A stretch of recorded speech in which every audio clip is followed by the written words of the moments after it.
Proposte di tutti i tipi per festeggiare l'arrivo dell'anno nuovo. Le città del Tigullio si preparano alla notte di San Silvestro. A Chiavari, concerto di Sandro Giacobbe e i suoi musicisti dalle 22 in piazza Mazzini, mentre al porto turistico serata di ballo liscio con l'orchestra Macio e spettacolo pirotecnico.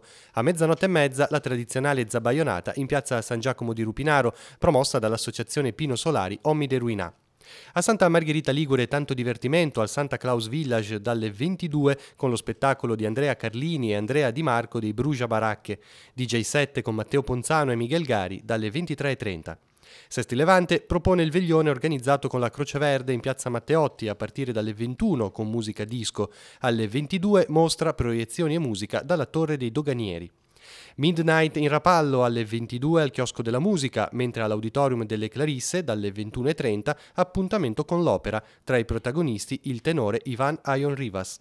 Previsti anche eventi alternativi come la fiaccolata che partirà alle 21 dalla chiesa di Barba Gelata sino alla cappella del Monte Caucaso e il brindisi in rifugio, o la notte di preghiera delle lampade ardenti aperta a tutti al Benedetto Acquarone di Chiavari. Notte di Capodanno diversa, simpaticamente diversa per chi vuole pregare invece che danzare o danzare spiritualmente invece che danzare fisicamente.